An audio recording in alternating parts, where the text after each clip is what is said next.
सुबह की शुरुआत सबसे पहले 25 बड़ी खबरों के साथ।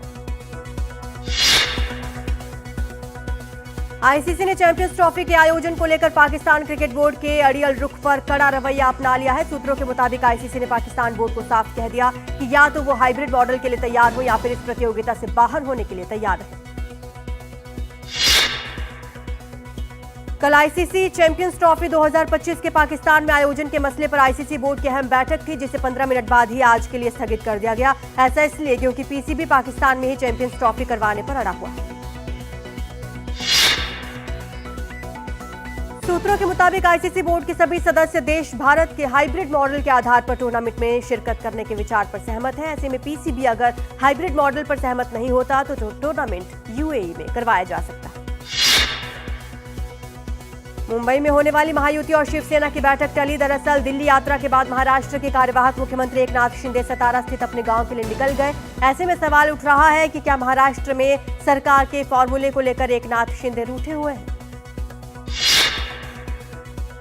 अब पहले बीजेपी विधायक दल की बैठक होगी। इस बैठक में बीजेपी विधायक दल का नेता चुना जाएगा। इसके बाद महायुति की संयुक्त बैठक होगी, जिसमें बीजेपी के साथ शिवसेना और एनसीपी के नेता भी शामिल होंगे।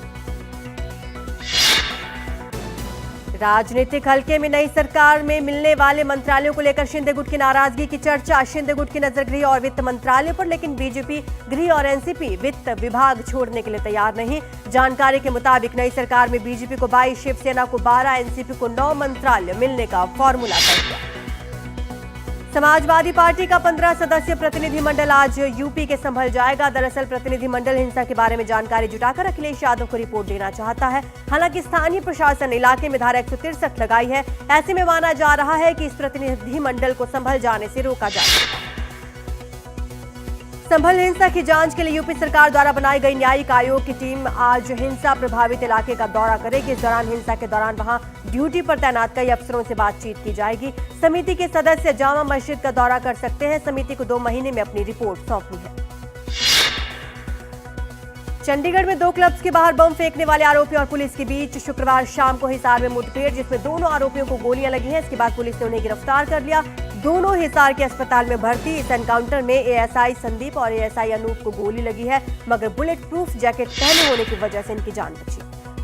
मुंबई क्राइम ब्रांच की बड़ी कार्रवाई। 67 जिंदा कारतूस और 4 हथियारों के साथ 3 लोग गिरफ्तार। गिरफ्तार आरोपी मुंबई में हथियार और कारतूस बेचने आए थे।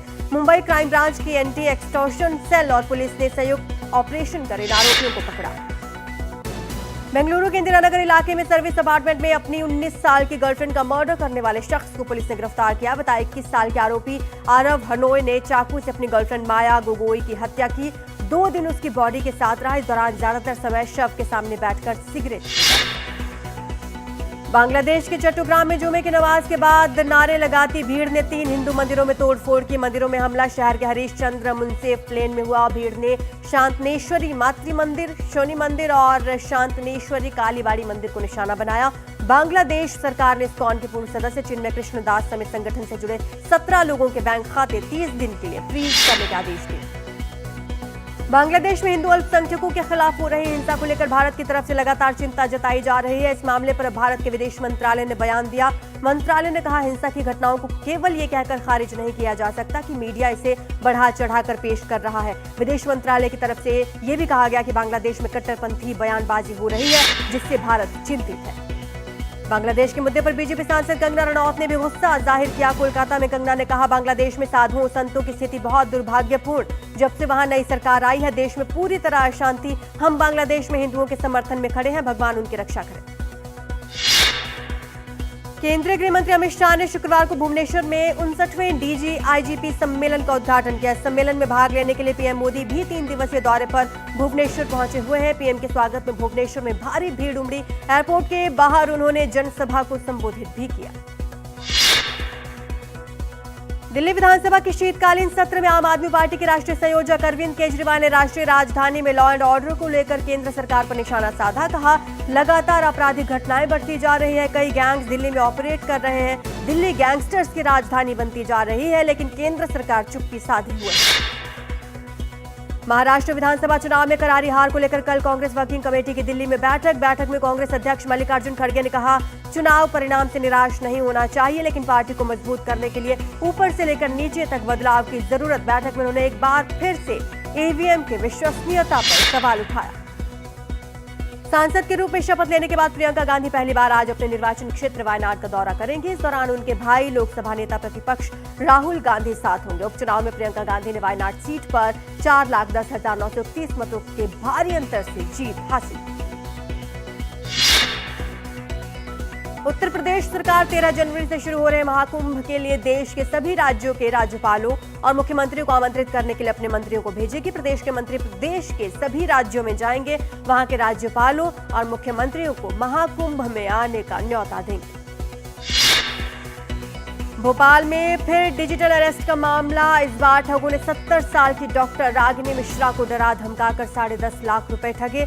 उन्हें 3 दिन तक अपने ही घर में कैद रखा। इस दौरान जालसाज खुद को सीबीआई ऑफिसर बताते रहे। छत्तीसगढ़ के सुकमा में 2 लाख की इनामी महिला नक्सली समेत 3 नक्सलियों ने पुलिस के सामने सरेंडर किया। इनका कहना है नक्सल प्रभावित इलाके में हो रहे विकास कार्य और नए खुल रहे पुलिस कैंप से प्रभावित होकर उन्होंने सरेंडर करने का फैसला लिया। राम मंदिर के पुजारियों के लिए नई नियमावली तय कर ली गई है। नियमावली की सबसे खास बात यह कि पुजारियों को रोटेशन के अनुसार परिसर के सभी मंदिरों में पूजा पाठ के लिए लगाया जाएगा। इसके अलावा किसी पुजारी के घर जन्म या मृत्यु होने की स्थिति में उसके मंदिर आने पर रोक रहेगी। पुजारियों के लिए खास ड्रेस कोड भी तैयार किया जा रहा है।